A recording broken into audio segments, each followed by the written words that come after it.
ام المؤمنین حضرت سیداتنا عائشہ صدیقہ رضی اللہ تعالی عنہا آپ بیان فرماتی ہیں کان رسول اللہ صلی اللہ علیہ وسلم اذا داخل رمضان کہ جب رمضان شریف کا آغاز ہوتا تغیر لونہ تو حضور علیہ الصلاۃ والسلام کا رنگ مبارک بدل جاتا وکثرت صلاتہم اور حضور علیہ الصلاۃ والسلام نمازوں میں مزید اضافہ فرما دیتے وابتہل فی الدعاء اور دعاؤں میں گڑ گڑا کر دعا مانگتے واشفق منہ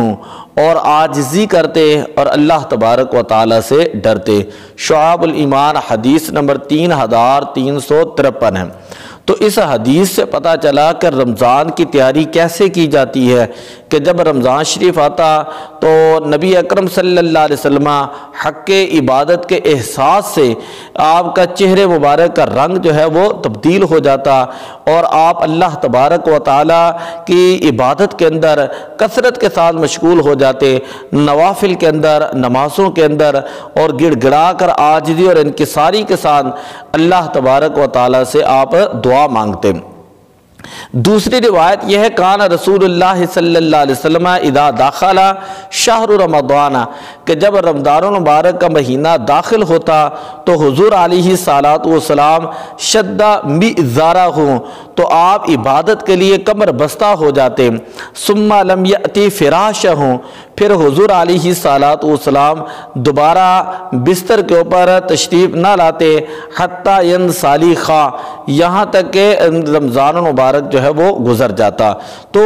مکمل رمضان پھر حضور علیہ الصلاۃ والسلام زیادہ تر آرام کی طرف توجہ نہیں فرماتے۔ اب ہمیں بھی یہ کوشش کرنی چاہیے کہ رمضان المبارک کی آمد ہے اور اللہ تعالیٰ کے رضا کی خاطر سچی تڑپ کے ساتھ، سچی لگن کے ساتھ اپنی پوری توجہ جو ہے وہ عبادت کی طرف جو ہے وہ ہم رکھیں، اور دنیاوی جو کام ہیں، دنیاوی جو مصروفیات ہیں ان کو زیادہ سے زیادہ کلوز کرنے کی ہم کوشش کریں۔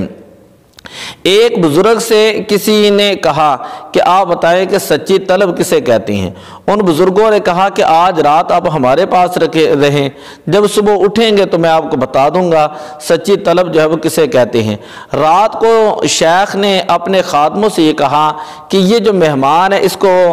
زیادہ تیز نمک کے ساتھ مچھلی دی جائے اور اس کو پانی نہ دیا جائے اور ایک کمرے کے اندر بند کر دیا جائے۔ جب اسی طرح اس مہمان کو کھانا دیا گیا اور ایک کمرے کے اندر بند کر دیا گیا تو جب بھی وہ رات کو جو ہے جب تک وہ جاگتا رہا اس وقت تک وہ پانی مانگتا رہا، جب وہ سوتا تو خواب کے اندر پانی کا خیال آ جاتا۔ تو اسی طرح جب وہ صبح ہوتی ہے تو شیخ نے پوچھا، بزرگ نے پوچھا کہ بتاؤ کہ رات کیسی گزری ہے؟ تو انہوں نے کہا رات ایسے گزری کہ میں نے کھانا کھایا، کھانا عمدہ کھایا، لیکن اس کے بعد مجھے پانی کی حاجت ہوئی، پانی کی طلب ہوئی، پانی کی تڑپ محسوس ہوئی، ساری رات میں پانی کی تڑپ کے اندر رہا اور پانی کے لیے میں تڑپتا رہا۔ تو اسی طرح ساری رات جو ہے وہ میری گزر گئی۔ تو بزرگوں نے کہا کل رات جو تو نے سوال کیا تھا اس کا یہ جواب ہے۔ سچی طلب اسے کہتے ہیں کہ انسان رمضان المبارک کے اندر اللہ تعالیٰ کی رضا کی خاطر اور رمضان المبارک کی پر نور ساعتوں میں برکتیں حاصل کرنے کی خاطر سچی طلب کے ساتھ، سچی تڑپ کے ساتھ اللہ تبارک و تعالیٰ کی طرف متوجہ ہو جائیں اور دنیاوی معاملات اور مصروفیات ان کو جو ہے وہ کم کر دیں۔